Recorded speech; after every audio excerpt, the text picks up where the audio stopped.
Buenos días a todos. En este día vamos a hablar de un tema fundamental para nuestra diversión y que ha estado junto a nosotros muchísimo tiempo. Y sí, exactamente a eso me refiero, a la música.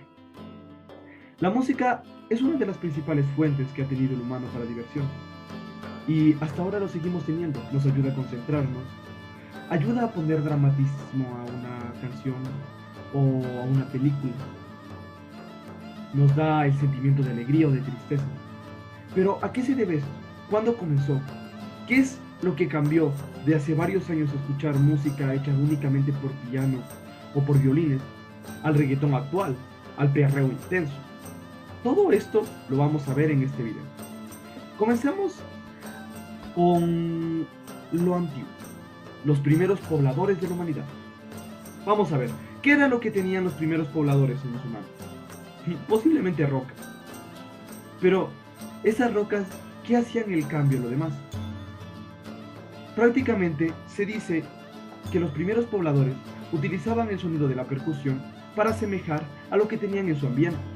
¿Pero qué es la percusión? Creo que todo el mundo ha de haber escuchado una banda de guerra.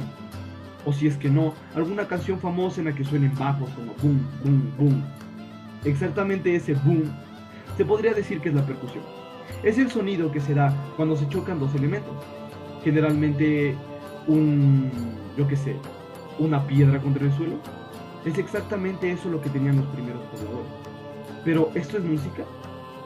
Primeramente definamos el término música. Música, según Wikipedia, es un cúmulo de frecuencias o un cúmulo de notas que al viajar por el aire prácticamente generan una melodía. Pero, ¿esto es música? Vamos a llegar un poquito más adelante, a los egipcios. Los egipcios, bueno, ellos tenían bailes particulares, los bailes de laúd. Aunque no existía, aunque más bien dicho existían ya datos o históricos de que la gente había querido escribir música antes, no se da sino hasta los egipcios la popularización de esto.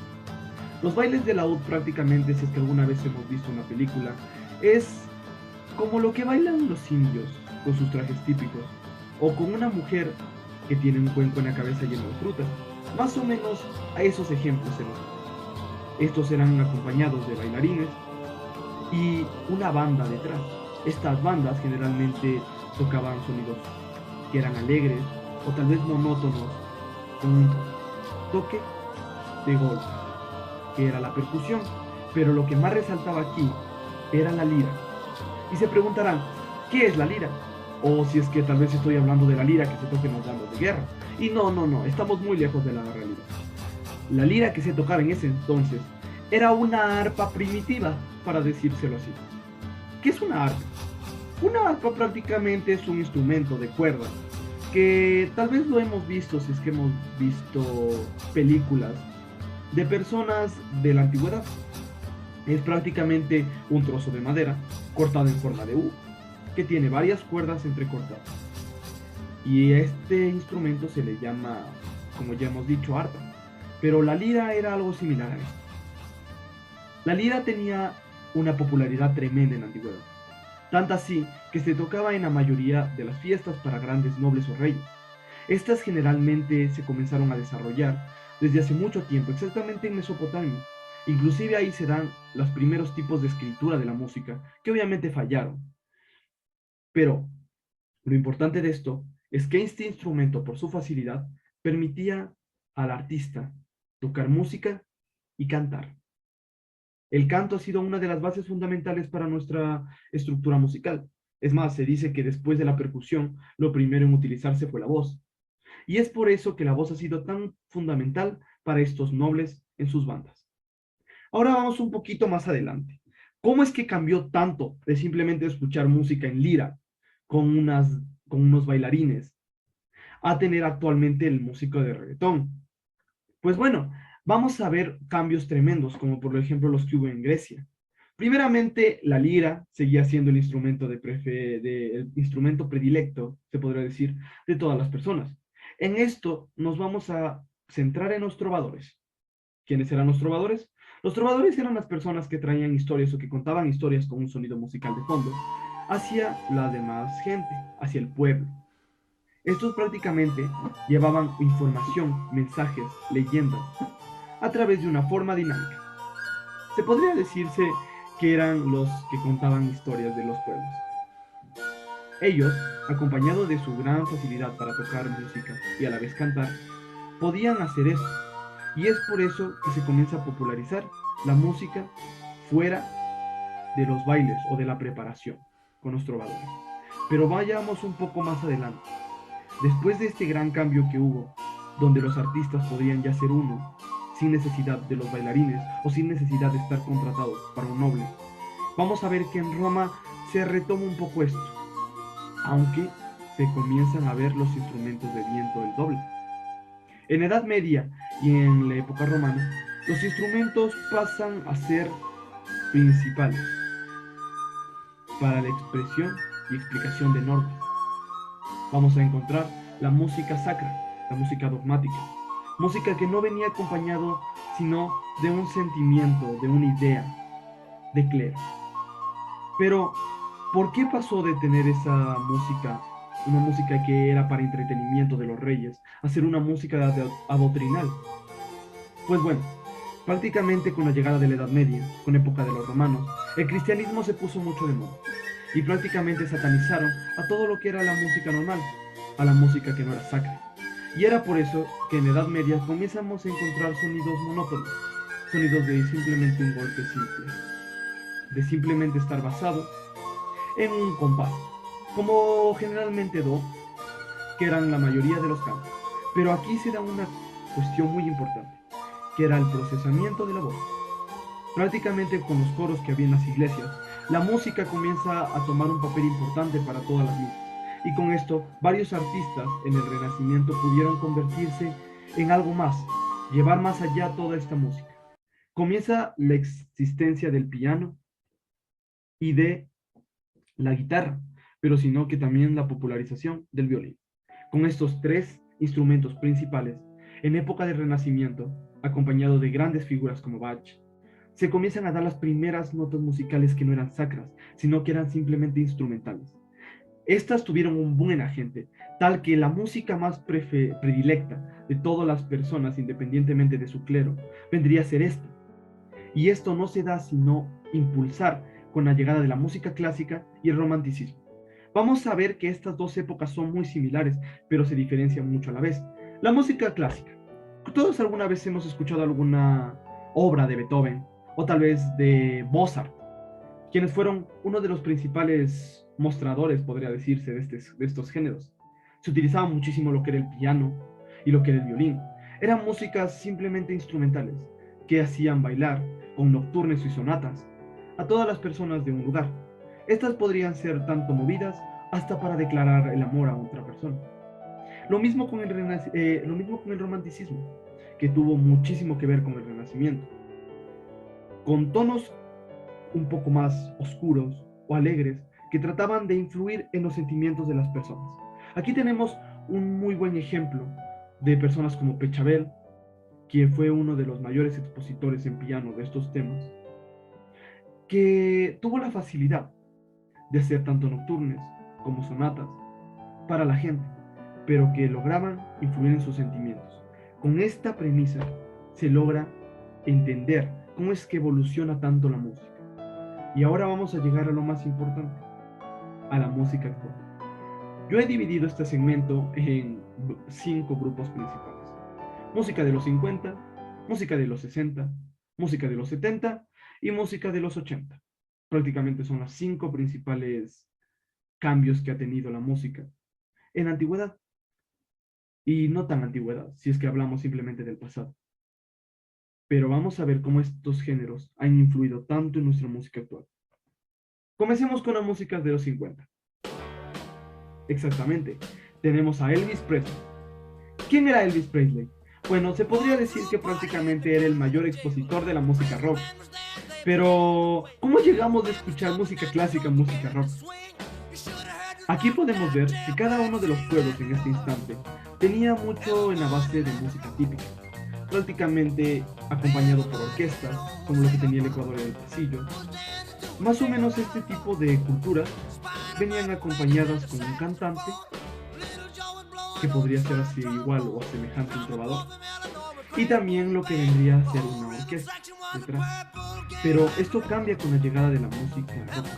Prácticamente se pone de mucha popularización la guitarra eléctrica. La guitarra eléctrica se da exactamente en estos años y comienza toda la gente a comprarla. ¿Por qué? Porque como los trovadores tienen mucha similitud a los trovadores, como los trovadores tenían su música, su lira y a la vez cantaban, esta guitarra eléctrica te permitía distorsionar sonidos, distorsionar el ritmo oficial de la guitarra y ponerlo de una forma más, podría decirse, movida. Exactamente, con la ayuda de un cantante, esto hacía que fuera un boom para todas las personas. Y esto se puede ver, si no hasta exactamente 10 años después, con la llegada de los Beatles. Los Beatles, bueno, prácticamente tocaban y revolucionaron lo que Elvis Presley había creado. Ellos fueron los que pusieron de moda el típico argotipo de un guitarrista, un bajista, una persona que tocaba el tambor o la batería y un cantante. Exactamente estos cuatro eran los principales que conformaban la banda. Y se puso de honor a este género musical, exactamente, la música del Liverpool, o de los ríos que quedaban por Liverpool. Exactamente porque se llama así, porque comenzó lo que fue llamado la invasión británica. La invasión británica fue prácticamente cuando un montón de grupos o de bandas que venían de Inglaterra lograban tener el hit que tenían. Ninguna banda de ningún otro país podría asemejarse a la popularidad de los Beatles o a The Animals, que prácticamente tocaban con sus géneros de tener a 4 integrantes, lograban tener una armonía de voz y una armonía en sonido. Pero esto cambiaría con la llegada de los 70. Vamos a comenzar lo que era el inicio de la música disco. La música disco prácticamente se llama así en honor a las discotecas, pero esto tiene un trasfondo un poquito más grande. Las discotecas prácticamente no existían hace mucho tiempo atrás. Se llamó así porque en los lugares como Francia o Alemania no dejaban que la música occidental o la música propia británica se escuchara en sus lugares. Y como no se tenía mucho dinero siempre para contratar una banda, se llevaban discos escondidas a las bibliotecas. Y en estos lugares podían escuchar libremente. Es por eso que se llama discoteca o biblioteca de discos. Y con esta popularización y con la llegada de la tabla multipista es que se volvió tan famoso esta música disco. Pero, ¿qué es los elementos que hacen que una canción sea una música disco? Prácticamente son 3.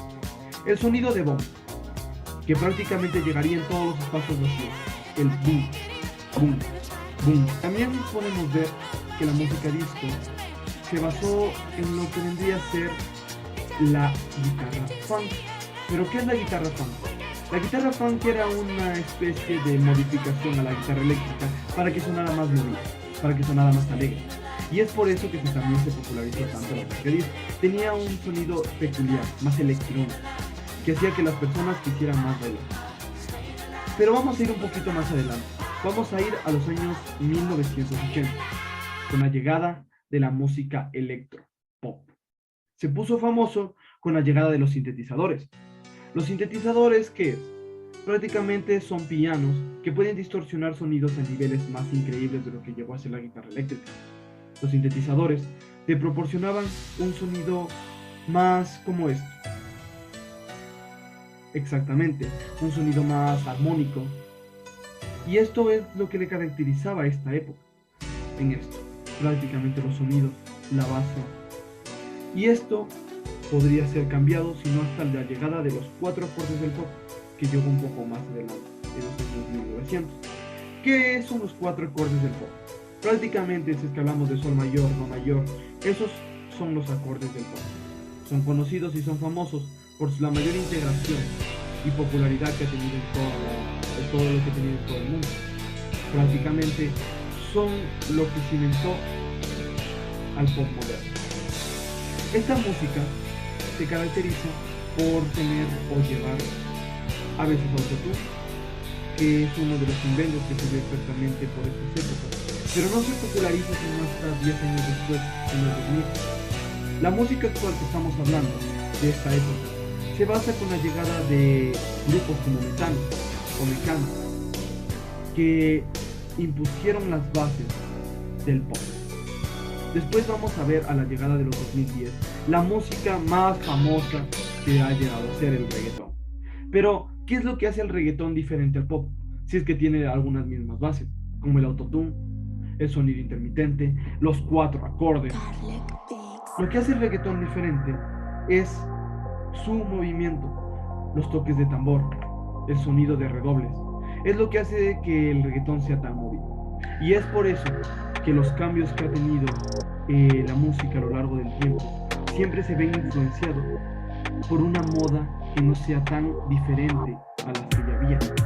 Por ejemplo, la de cambio que hubo radical de la música disco, de la música electrónica, a la música rock que había en la antigüedad, aunque fue muy grande, fue paulatino, porque de todos modos seguía teniendo ese toque, ese aire eléctrico, que era lo que a la gente le gustaba. Y lo mismo con el cambio del barroco al romántico y al clásico.